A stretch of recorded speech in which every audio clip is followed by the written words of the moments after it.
Hello, welcome in your economics class. Today we will start our lecture with the chapter number 8 that is concept of revenue. तो आज जो है हम chapter 8 start करेंगे और जो टॉपिक का चैप्टर का नाम है वो क्या है, कंसेप्ट ऑफ रेवेन्यू कि रेवेन्यू होता क्या है। फर्स्ट ऑफ ऑल मैं आपको बता दूं कि जो हमारे पास ये चैप्टर है मैंने उसे जो है जो लॉन्ग आंसर्स क्वेश्चन है वो इसमें कवर किए हैं, जिससे हमारा पूरा जो है चैप्टर इसमें कवर हो जाएगा।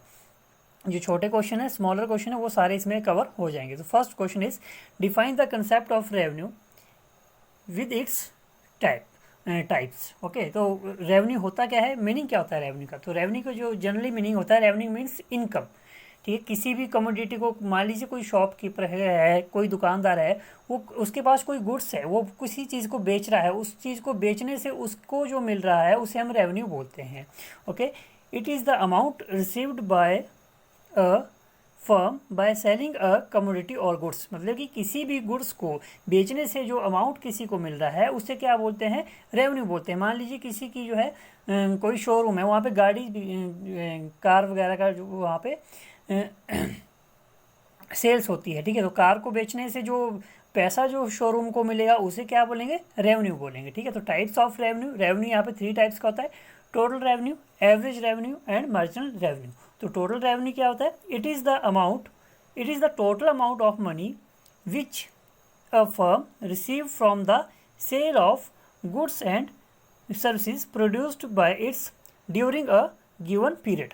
मान लीजिए कि कोई कंपनी है, ठीक है, वो एक साल में 1000 बाइक्स तैयार करती है। ठीक है, तो 1000 बाइक को बेचने से उसे जितनी इनकम मिलेगी, जितना पैसा मिलेगा, उसे हम क्या बोलेंगे, टोटल रेवेन्यू यहाँ पे बोलेंगे। तो इसका जो है आपके पास फॉर्मूला है, that is total revenue is equal to price multiply by quantity.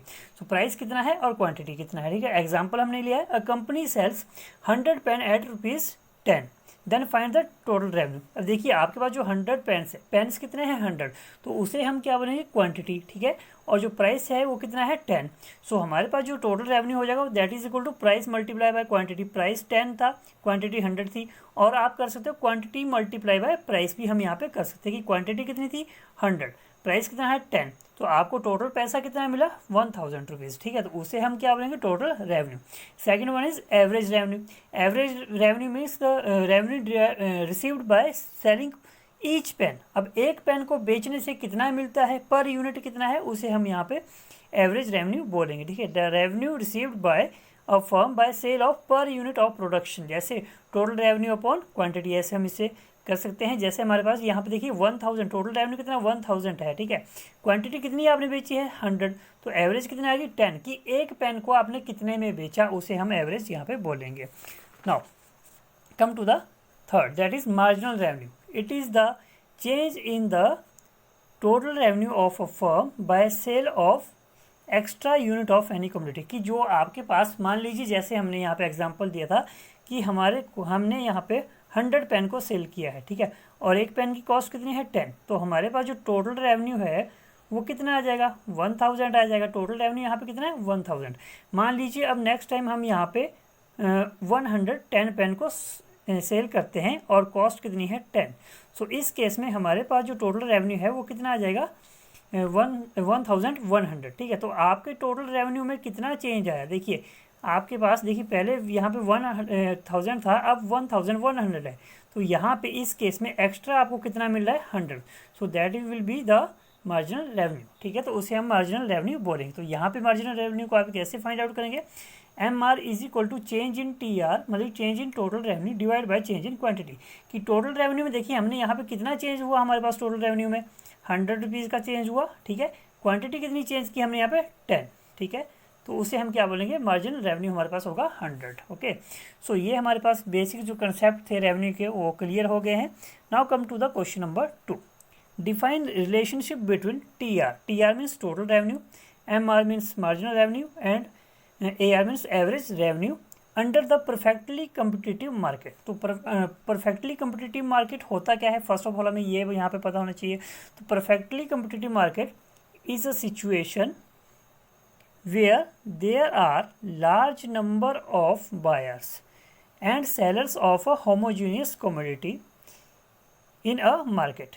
In this type of market, every firm sales its product at market price. तो जो आपके पास परफेक्टली कम्पिटिटिव मार्केट होती है वो क्या होती है कि जहाँ पे एक जैसी ही गुड्स वहाँ पे बेची जाती है और उसके बहुत सारे जो सेलर होते हैं, बहुत सारे सेलर और बायर वहाँ पे होते हैं। जैसे सब्जी मंडी होगी, ठीक है, सब्जी मंडी में सेम सब्जी सारी वेजिटेबल क्या होती है, सेम होती है, ठीक है। तो उसे हम क्या बोलते हैं, परफेक्टली कम्पिटिटिव मार्केट बोलते हैं। या फिर कोई ऐसा शोरूम जहाँ पे बाइक्स ही बाइक्स हो, ठीक है, तो वो क्या है वहाँ पे क्योंकि एक जैसी गुड्स बेची जाती है, ठीक है। और इस केस में क्या होता है कि जो वहाँ पे मार्केट प्राइस वो फिक्स होता है, ठीक है। सारी जितनी भी शॉप, अगर मान लीजिए आपके पास वेजिटेबल की 10 शॉप है तो सबके ऊपर जो है वहाँ पे वेजिटेबल का जो रेट है वो फिक्स रहेगा, ठीक है। तो उसमें जो है every firm sales its product at market price, तो मार्केट प्राइस क्या होगा, फिक्स होगा, ठीक है। सो डिमांड कर्व क्या होगा इन परफेक्टली कम्पिटिटिव मार्केट, आपको सिर्फ ये ध्यान रखना है कि demand curve is perfectly elastic. जो डिमांड कर्व है वो इलास्टिक है, मतलब कि चेंज होते होगा, जहाँ पे A R is equal to M R, ठीक है, A R is equal to M R होगा यहाँ पे, ठीक है। सो हमें यहाँ पे एक टेबल बनाना है, उसी के फॉर्म पे सारा क्वेश्चन हो जाएगा, ठीक है। सो क्वांटिटी हमने ली है 1 2 3 4 5, बिकॉज रिलेशनशिप आपको यहाँ पे टी आर एम और ए आर में बोला था, तो हमने टी आर एम आर और ए आर यहाँ पे लिख लिया है।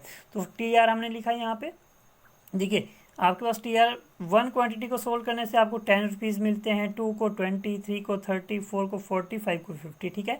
अब एम आर कैसे निकालेंगे, देखिए यहाँ 20 से 10 कितना इंक्रीज हुआ, 10, 30 माइनस 20 10, 40 माइनस 30 10, 50 माइनस 40 10, ये ऐसे आपके पास मार्जिनल रेवेन्यू इतना आ जाएगा।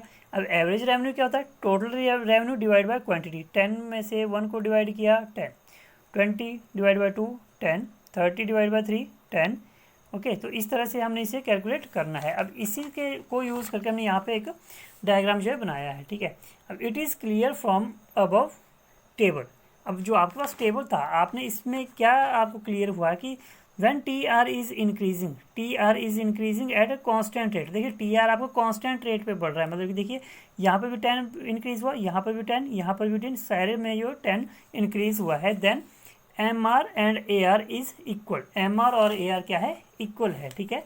सो हमारे पास यहाँ पे हमने डायग्राम इसी से बनाना है। देखिए आपके पास जो टेबल था, टेबल में गिवन था कि क्वांटिटी 1 है, ओके, यहाँ पे इसको रख लेते हैं। देखिए यहाँ पे आउटपुट हमने शो किया है ओ एक्स एक्सिस पे, और यहाँ पे रेवेन्यू शो किया है, ठीक है। सो जब क्वांटिटी 1 थी तो टी आर कितना है 10, क्वांटिटी 2 थी तो टी आर 20, 3 पे 30, 4 पे 40, 5 पे 50, तो ऐसे कर दिया, ठीक है। अब ए आर और एम आर हमने यहाँ पे बनाया, देखिए 1 पे 10, 2 पे 10, 3 पे 10, जो आपके पास ए आर और एम आर है वो 10 10 है, तो इस तरह से आपके पास यहाँ पे डायग्राम इसका बन जाएगा, ठीक है।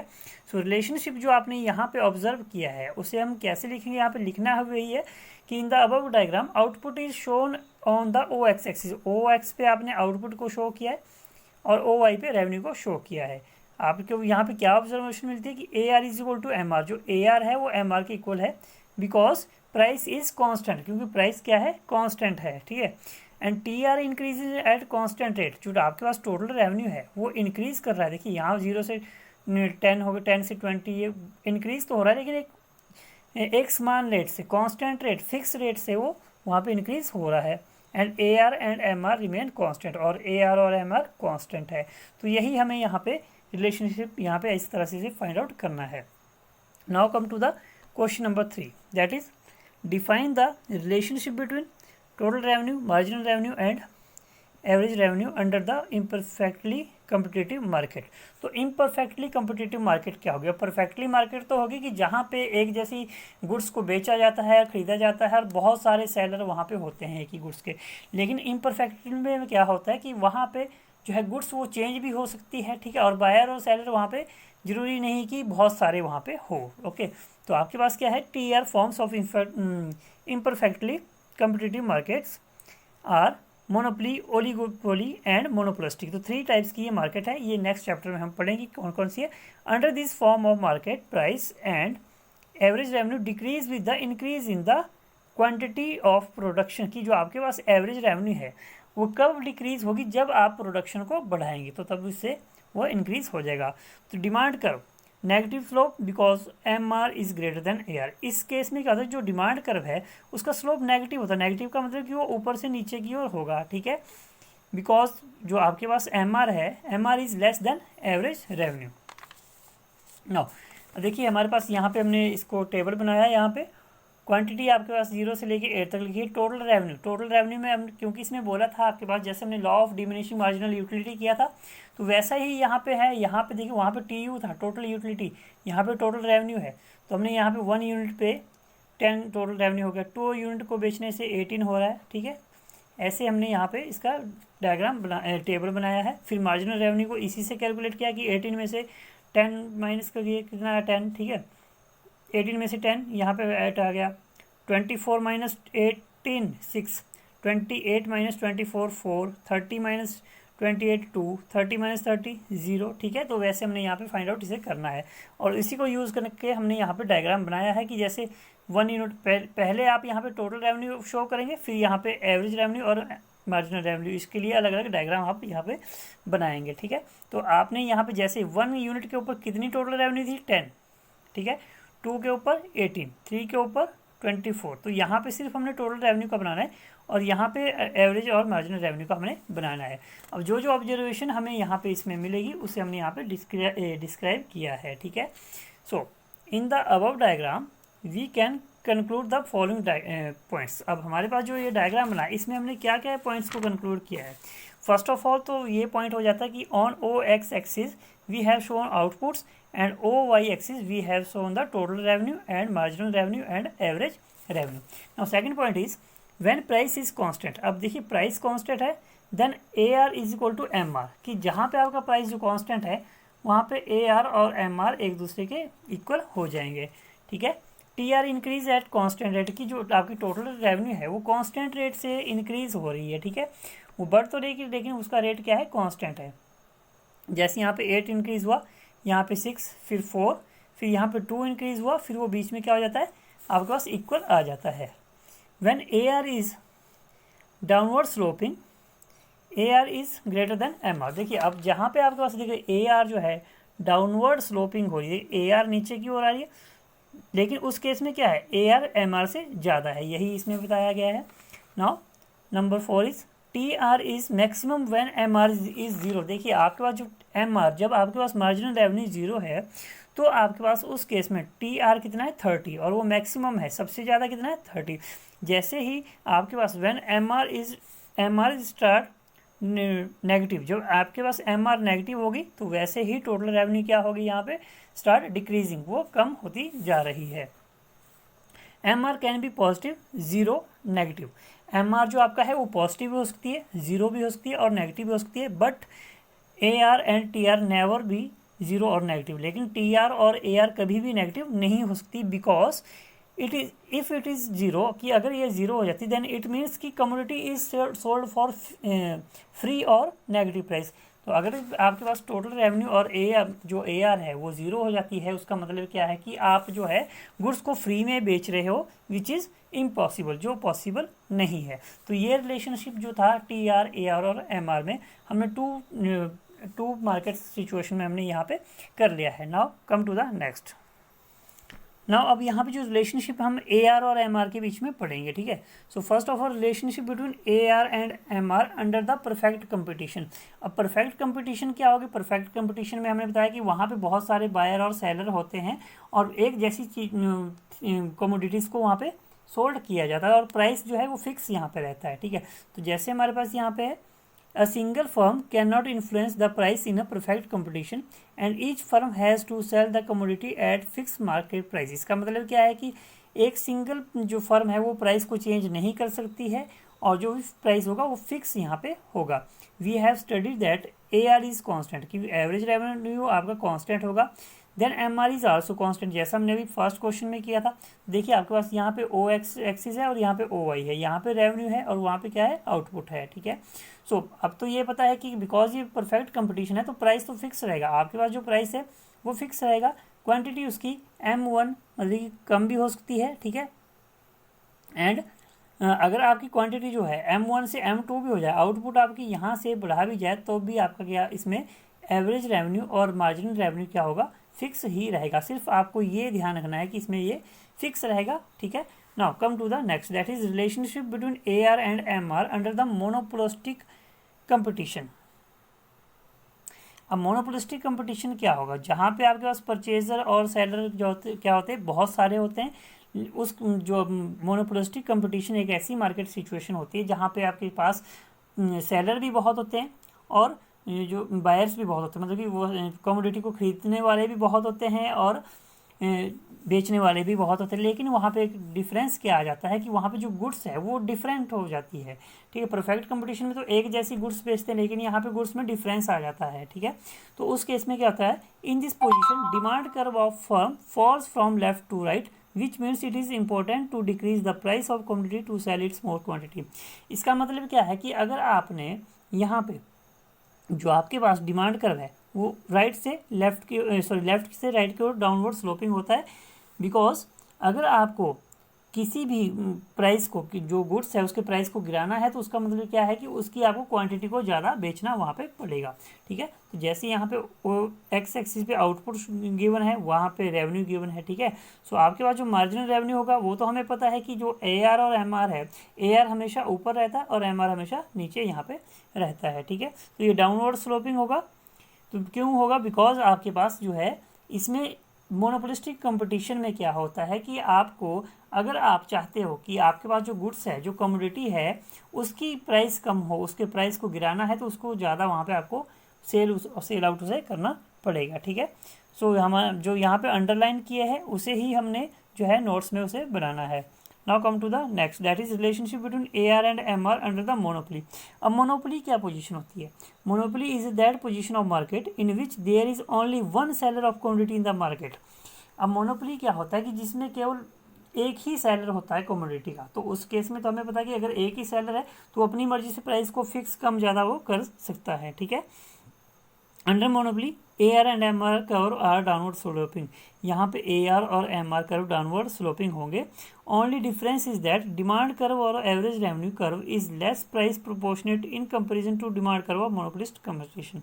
तो इसमें आपने सिर्फ ये ध्यान रखना है कि जैसे हमारे पास, बिकॉज देखिए आपके पास अगर एक ही आदमी होगा कोई सी चीज़ को बेचने के लिए तो वो क्या करेगा, अपनी मर्जी से प्राइस को फिक्स कर सकता है, ठीक है।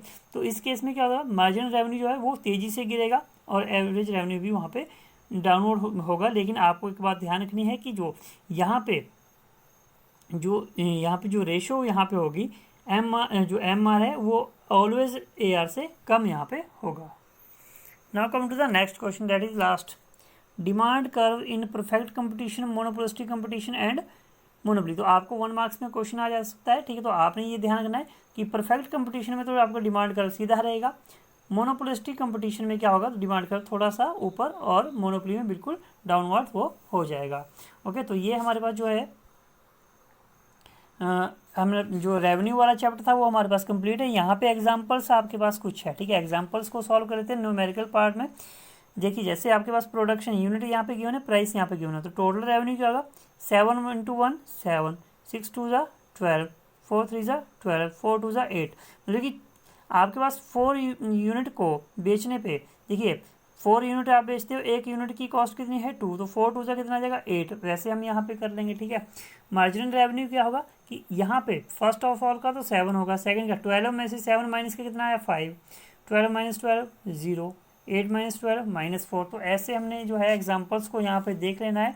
टोटल रेवेन्यू, एवरेज रेवेन्यू और मार्जिनल रेवेन्यू को, इसमें से आपको क्वेश्चन में 2 या 3 मार्क्स का क्वेश्चन जो है एग्जाम्स में पूछा जाता है, ठीक है। अब जैसे आपके पास मान लीजिए कंप्लीट क्वेश्चन नंबर 3 है, एवरेज रेवेन्यू आपके पास गिवन है, ठीक है।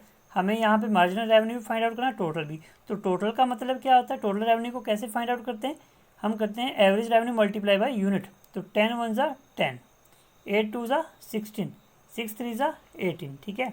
और मार्जिनल रेवेन्यू आ जाएगा जो टोटल रेवेन्यू से हमें यहाँ पे फाइंड आउट कर लेंगे, ठीक है। तो इस तरह से हमने इनको क्वेश्चन को न्यूमेरिकल पार्ट्स को हमने देख लेना है। सारे जो हमें एग्जाम्पल्स बहुत सारे आपको गिवन होंगे, ठीक है। So that is enough. अब हमारे पास जो ये चैप्टर है जो रेवेन्यू का, उसमें हमने सारे क्वेश्चंस को कवर कर लिया। तो जो भी आपको होमवर्क मिलेगा उसके आपने नोट्स अच्छे से उसके बना लेने हैं।